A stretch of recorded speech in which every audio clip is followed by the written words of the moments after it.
So here we are, it's Judgment Day Part 1. This is a day where 8 hearts will be broken and 8 dreams will come true. One more match before they can add their names to the top 16 in the draw on Wednesday for the big one.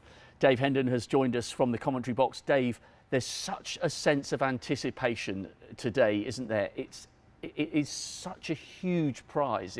It's hard to overplay this. It means everything. It means everything. We have to get the bus down from the hotel as part of the bubble, and there's no chat on there at all. All the players, you know, normally if it was the bar or something, they'd all be chatting. No talk at all. It's all business, and it's all come down to these 2 days, as you say. It's either the Crucible or you go home.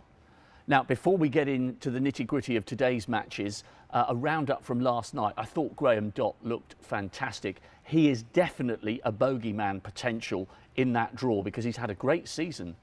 Yeah, and a great record, obviously, at the World Championship. He's won it. He's been twice runner-up. What I think we all like about Dotty is he's brutally honest. He said that when he was a seeded player, he was considered an easy draw for a qualifier. But conversely, now he's a qualifier, he's probably one of the toughest draws you could get for a seed, which I think is absolutely true. Wasn't really troubled last night. Obviously a tough match tomorrow against Martin Gould. But yeah, you don't want to play Dott in the World Championship. Good to see from a Welsh perspective Matthew Stevens making it through to the last round of qualifying, and Ricky Warden as well. We sort of forget that Ricky's been to the single table setup at the Crucible, and he now finds himself just one match away from a return to the big stage. Absolutely, and some of these players they go missing a little bit during the season because quite a few of their matches are on outside tables, and you sort of wonder, oh, what happened to Matthew Stevens and Ricky Warden? But biggest event of them all, they've come good. And I think also as players get older, you know, you're never quite sure when your last appearance is going to be at the Crucible. So in some ways it's maybe even more important to them to still be qualifying.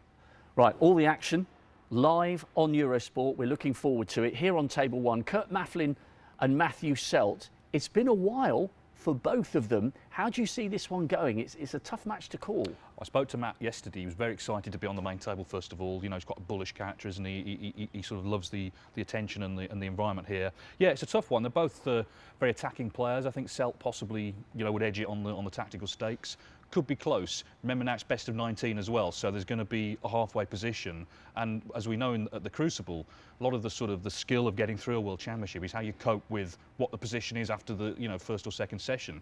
I think that could be really close, and yeah, it's hard to call. I did actually tip. He reminded me of this yesterday. I did actually tip Matt to qualify, so I'm still going with that, but it could be a tight one. No pressure there on Dave Hendon. This is table 1. Next door on table 2, a fascinating match. Old 5-ton Fergal OBrien trying to turn back the years in style against Liang Wenbo trying to pick up the kind of form that took him to the English Open title. That's a really intriguing match. Bit of a clash of personalities. You've got very sober, controlled Fergal, very excitable Liang Wenbo. Fergal is still not guaranteed to keep his tour card. That's a big thing for him. But we've seen already this week, you know, so determined. Liang would light up the Crucible, very exciting player to watch. But again, it's going to come down to poise under pressure. And if it does, you would have to really fancy Fergal, I think. It would be an incredible achievement for him to make it. Another man very fast approaching his 50s is Alan the Angles McManus against Louis Heathcote, who played so well against Ali Carter.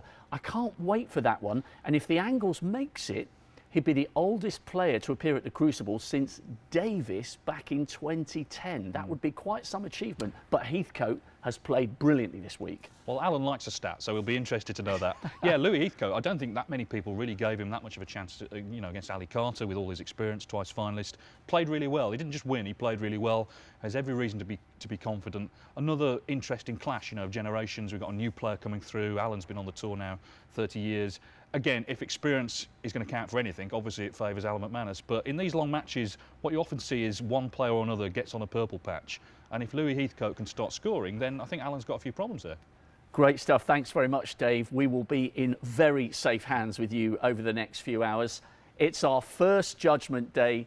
It's live. We're at the English Institute of Sport. And by the end of tonight, 8 men will have booked their place in the main draw. It's all to play for. It's a mouth-watering prospect. Enjoy every ball of every frame.